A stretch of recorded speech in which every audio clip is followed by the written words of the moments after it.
ಅತ್ಯಂತ ಶಕ್ತಿಶಾಲಿಯಾದ ಹುಣ್ಣಿಮೆಗಳಲ್ಲಿ ಹೋಳಿ ಹುಣ್ಣಿಮೆಯೂ ಒಂದು. ಲಕ್ಷ್ಮೀ ದೇವಿಯು ಸಂಪತ್ತು ಮತ್ತು ಸಮೃದ್ಧಿಯ ದೇವತೆ. ಈ ದಿನ ಲಕ್ಷ್ಮೀ ಜಯಂತಿಯನ್ನು ಕೂಡ ಆಚರಿಸಲಾಗುತ್ತದೆ. ಕ್ಷೀರಸಾಗರದ ಮಹಾಮಂಥನದ ಸಮಯದಲ್ಲಿ ಲಕ್ಷ್ಮೀ ದೇವಿಯು ಪಾಲ್ಗುಣ ಪೂರ್ಣಿಮೆಯ ದಿನವೇ ಜನಿಸಿದಳು ಎಂದು ಪುರಾಣಗಳು ಹೇಳುತ್ತವೆ. ಹಾಗಾಗಿ ಪ್ರತಿ ವರ್ಷ ಹೋಳಿ ಹುಣ್ಣಿಮೆಯ ದಿನ ಲಕ್ಷ್ಮೀ ಜಯಂತಿಯನ್ನು ಆಚರಿಸಲಾಗುತ್ತದೆ. ಈ ದಿನ ಶ್ರದ್ಧಾ ಭಕ್ತಿಯಿಂದ ಲಕ್ಷ್ಮೀ ದೇವಿಯನ್ನು ಪೂಜಿಸಿದರೆ ಖಂಡಿತವಾಗಿ ಸಂತುಷ್ಟಳಾಗಿ ಅನುಗ್ರಹಿಸುತ್ತಾಳೆ. ಇದರಿಂದ ನೀವು ಜೀವನದಲ್ಲಿ ಧನ ಧಾನ್ಯಕ್ಕೆ ಸಂಬಂಧಿಸಿದ ಸಮಸ್ಯೆಗಳನ್ನು ಎದುರಿಸುವ ಅವಶ್ಯಕತೆ ಇರುವುದಿಲ್ಲ. ಹುಣ್ಣಿಮೆಯ ಪೂಜೆಯನ್ನು ಇಷ್ಟು ದಿನ ಮಾಡದೇ ಇದ್ದರೂ ಹೋಳಿ ಹುಣ್ಣಿಮೆಯ ದಿನ ವಿಶೇಷವಾಗಿ ಲಕ್ಷ್ಮೀ ಜಯಂತಿ ಇರುವುದರಿಂದ ತಪ್ಪದೆ ಶ್ರದ್ಧಾ ಭಕ್ತಿಯಿಂದ ಲಕ್ಷ್ಮೀ ದೇವಿಯನ್ನು ಪೂಜಿಸಿದರೆ ಸಕಲವು ಪ್ರಾಪ್ತಿಯಾಗುತ್ತದೆ. ಹಿಂದೂ ಕ್ಯಾಲೆಂಡರ್ ಪ್ರಕಾರ ಹೋಳಿ ಹಬ್ಬವನ್ನು ಹುಣ್ಣಿಮೆಯ ಮರುದಿನ ಅಂದರೆ ಚೈತ್ರ ಮಾಸದ ಕೃಷ್ಣ ಪಕ್ಷ ಪ್ರತಿಪದಾ ತಿಥಿ ಎಂದು ಆಚರಿಸಲಾಗುತ್ತದೆ. ಆದರೆ ಭಾದ್ರಮುಕ್ತ ಮುಹೂರ್ತವಾದ ಪಾಲ್ಗುಣ ಪೂರ್ಣಿಮಾ ದಿನದಂದು ರಾತ್ರಿ ಹೋಲಿಕಾ ದಹನ ನಡೆಯುತ್ತದೆ. ಪಾಲ್ಗುಣ ಪೂರ್ಣಿಮಾ ಗುರುವಾರ ಮಾರ್ಚ್ 13 ಬೆಳಗ್ಗೆ 10:11ಕ್ಕೆ ಪ್ರಾರಂಭವಾಗುತ್ತದೆ.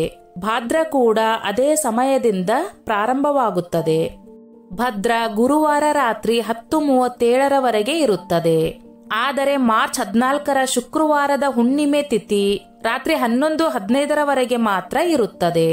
ಪಂಚಾಂಗದ ಪ್ರಕಾರ ಹೋಲಿಕಾ ದಹನ 2025 ಮಾರ್ಚ್ 13 ನಡೆಯಲಿದೆ. ಹೋಲಿಕಾ ದಹನದ ಶುಭ ಮುಹೂರ್ತವು ಮಾರ್ಚ್ 14 ಬೆಳಗ್ಗೆ 11:26 ಮಧ್ಯಾಹ್ನ 12:29 ಇರುತ್ತದೆ. ಈ ವರ್ಷ ಮಾರ್ಚ್ 14 ಶುಕ್ರವಾರ ಹೋಳಿ ಹುಣ್ಣಿಮೆಯನ್ನು ಆಚರಿಸಲಾಗುತ್ತದೆ. ಈ ದಿನವೇ ಚಂದ್ರಗ್ರಹಣ ಕೂಡ ಬಂದಿದೆ. ಹುಣ್ಣಿಮೆಯ ದಿನ ವಿಶೇಷವಾಗಿ ಭಗವಾನ್ ವಿಷ್ಣು ಮತ್ತು ತಾಯಿ ಲಕ್ಷ್ಮಿಯನ್ನು ಪೂಜಿಸಲಾಗುತ್ತದೆ. ಪ್ರತಿದಿನದ ಪೂಜೆ ಪುನಸ್ಕಾರಗಳಿಗಿಂತ ಹುಣ್ಣಿಮೆಯ ದಿನ ಲಕ್ಷ್ಮೀ ಆರಾಧನೆ ಮಾಡಿದರೆ ಅದರ ಪ್ರತಿಫಲವು ಅದ್ಭುತವಾಗಿರುತ್ತದೆ. ಅದರಲ್ಲೂ ಹುಣ್ಣಿಮೆಯು ಶುಕ್ರವಾರ ಬಂದಿದ್ದು ಈ ದಿನವೇ ಲಕ್ಷ್ಮೀ ಜಯಂತಿ ಇರುವುದರಿಂದ ಇಂತಹ ಶಕ್ತಿಶಾಲಿಯಾದ ವಿಶೇಷ ದಿನ ಬರುವುದು ಬಹಳ ಅಪರೂಪ. ಹಾಗಾಗಿ ಈ ದಿನ ತಪ್ಪದೆ ಲಕ್ಷ್ಮೀ ದೇವಿಯ ಆರಾಧನೆಯನ್ನು ನಿಮ್ಮ ಕೈಲಾದಷ್ಟು ಮಾಡಿ.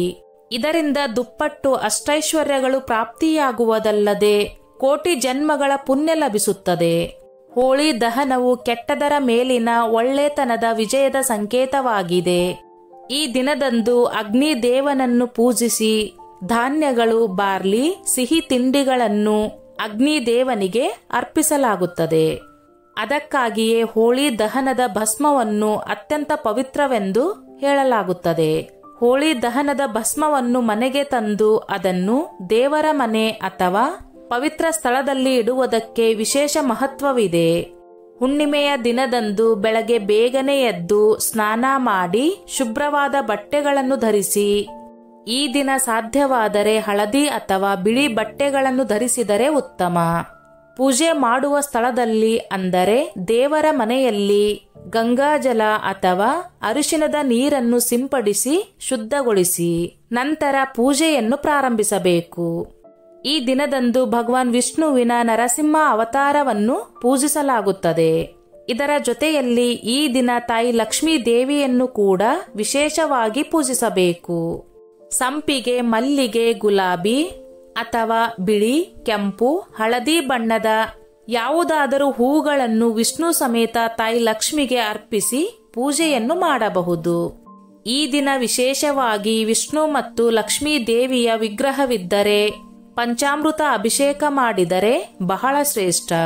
ಸಾಧ್ಯವಿಲ್ಲವೆಂದಾದರೆ ದೇವರ ನೈವೇದ್ಯಕ್ಕೆ ಪಂಚಾಮೃತ ಅಥವಾ ಬೆಲ್ಲವನ್ನು ಅರ್ಪಿಸುವುದು ಉತ್ತಮ. ಜೊತೆಯಲ್ಲಿ ಲಕ್ಷ್ಮೀ ಜಯಂತಿ ಇರುವುದರಿಂದ ಹುಣ್ಣಿಮೆಗೆ ಲಕ್ಷ್ಮಿಯನ್ನು ಪೂಜಿಸುವುದರಿಂದ ಶ್ರೀ ಸೂಕ್ತ, ಕನಕಧಾರ ಸ್ತೋತ್ರ, ಲಕ್ಷ್ಮೀ ಅಷ್ಟೋತ್ತರ ಇವುಗಳನ್ನು ಕೇಳುವುದರಿಂದ ಅಥವಾ ಹೇಳುವುದರಿಂದ ಒಳ್ಳೆಯ ಫಲಗಳು ಪ್ರಾಪ್ತಿಯಾಗುತ್ತದೆ. ಈ ದಿನ ಮನೆಯಲ್ಲಿ ಹೆಣ್ಣು ಮಕ್ಕಳು ಕುಂಕುಮಾರ್ಚನೆ ಮಾಡಿದರೆ ಬಹಳ ಒಳ್ಳೆಯದು. ಇದರಿಂದ ಆ ಮನೆಯಲ್ಲಿ ಉತ್ತಮ ಆರೋಗ್ಯ, ಧನ, ಸಂಪತ್ತು, ಅಷ್ಟೈಶ್ವರ್ಯಗಳು ವೃದ್ಧಿಯಾಗುತ್ತವೆ. ಹುಣ್ಣಿಮೆಯ ದಿನ ಪ್ರತಿಯೊಬ್ಬರು ಮನೆಯಲ್ಲಿ ಶ್ರದ್ಧಾ ಭಕ್ತಿಯಿಂದ ಪೂಜೆಯನ್ನು ಮಾಡಬೇಕು. ಹುಣ್ಣಿಮೆಯ ದಿನ ಯಾರು ದೀಪ ಹಚ್ಚಿ ಪೂಜಿಸುತ್ತಾರೋ ಅವರ ಎಲ್ಲಾ ಪಾಪಗಳು ನಾಶವಾಗಿ ಮೋಕ್ಷ ಪ್ರಾಪ್ತಿಯಾಗುತ್ತದೆಯಂತೆ. ಈ ದಿನ ಬೆಳಗ್ಗೆ ಮತ್ತು ಸಂಜೆ ಪೂಜೆಯನ್ನು ಮಾಡಿ ಮನೆಯ ಬಾಗಿಲಿನ ಮುಂದೆ ದೀಪಗಳನ್ನು ಹಚ್ಚಬೇಕು. ಹುಣ್ಣಿಮೆಯ ದಿನ ಸಂಜೆ ಮನೆಯ ಮುಖ್ಯ ದ್ವಾರಕ್ಕೆ ಎರಡೂ ಕಡೆ ದೀಪವನ್ನು ಹಚ್ಚಿದರೆ ಸಾಕ್ಷಾತ್ ಲಕ್ಷ್ಮೀ ದೇವಿಯು ಪ್ರಸನ್ನಳಾಗಿ ನಿಮ್ಮ ಮನೆಗೆ ಪ್ರವೇಶಿಸುತ್ತಾಳೆ. ಅದ್ಭುತವಾದ ಶಕ್ತಿ ಇರುವ ಈ ದಿನ ಪವಿತ್ರವಾದ ತುಳಸಿ ಗಿಡವನ್ನು ಮನೆಗೆ ತಂದರೆ ಅದೃಷ್ಟವನ್ನು ಪಡೆಯುತ್ತಾರೆ. ಜೀವನದಲ್ಲಿ ಹಣಕ್ಕೆ ಸಂಬಂಧಿಸಿದ ಯಾವುದೇ ಸಮಸ್ಯೆಗಳು ಬರುವುದಿಲ್ಲ. ಗ್ರಹ ದೋಷಗಳಿದ್ದರೂ ನಿವಾರಣೆಯಾಗುತ್ತದೆ. ಈ ದಿನ ಸಂಜೆ ತುಳಸಿಯ ಮುಂದೆ ತುಪ್ಪದ ದೀಪವನ್ನು ಹಚ್ಚಿ 3 ಪ್ರದಕ್ಷಿಣೆಯನ್ನು ಹಾಕಿದರೆ ಮುಕ್ಕೋಟಿ ದೇವತೆಗಳು ಸಂತುಷ್ಟರಾಗಿ ತಾಯಿ ಲಕ್ಷ್ಮೀ ದೇವಿಯು ಅನುಗ್ರಹಿಸುತ್ತಾಳೆ. ಹೋಳಿ ಹಬ್ಬದಂದು ಈ ತಪ್ಪುಗಳನ್ನು ಮರೆತು ಮಾಡಿದರೂ ದೋಷ ಬರುತ್ತದೆ. ಈ ಧಾರ್ಮಿಕ ಕಾರ್ಯಗಳನ್ನು ಮಾಡಬೇಡಿ.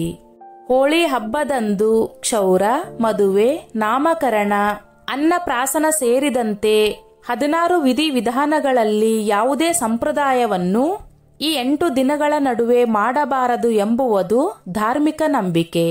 ಈ ಕೆಲಸಗಳನ್ನು ಮಾಡುವುದರಿಂದ ಒಳ್ಳೆಯ ಫಲಿತಾಂಶ ಬರುವುದಿಲ್ಲ ಎಂದು ನಂಬಲಾಗಿದೆ.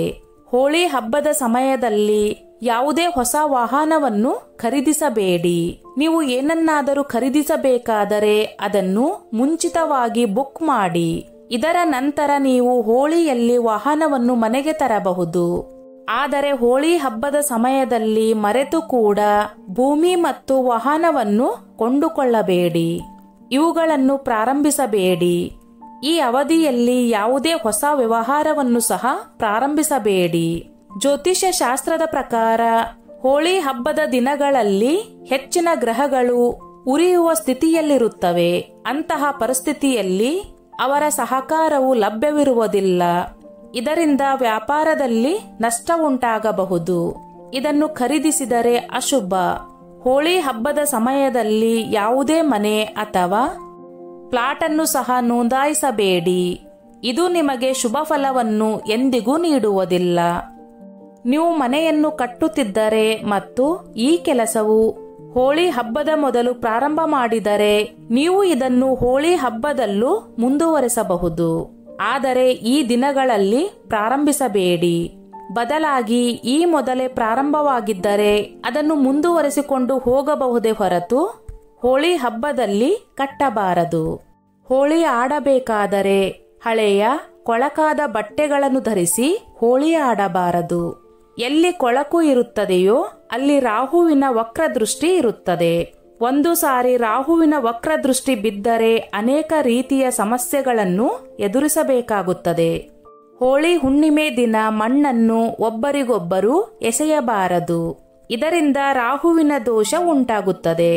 ಹೋಳಿ ಹುಣ್ಣಿಮೆ ದಿನ ಹೆಚ್ಚಾಗಿ ಗುಲಾಬಿ ಬಣ್ಣವನ್ನು ಬೇರೆಯವರಿಗೆ ಹಚ್ಚಿ. ನೀವು ಕೂಡ ಗುಲಾಬಿ ಬಣ್ಣವನ್ನು ಬೇರೆಯವರಿಂದ ಹಚ್ಚಿಸಿಕೊಳ್ಳಿ. ಸ್ನೇಹಿತರೆ, ಈ ನನ್ನ ಮಾಹಿತಿ ನಿಮಗೆ ಇಷ್ಟವಾಗಿದ್ದಲ್ಲಿ ದಯವಿಟ್ಟು ಶೇರ್ ಮಾಡಿ, ಲೈಕ್ ಮಾಡಿ ಮತ್ತು ಸಬ್ಸ್ಕ್ರೈಬ್ ಮಾಡಿ.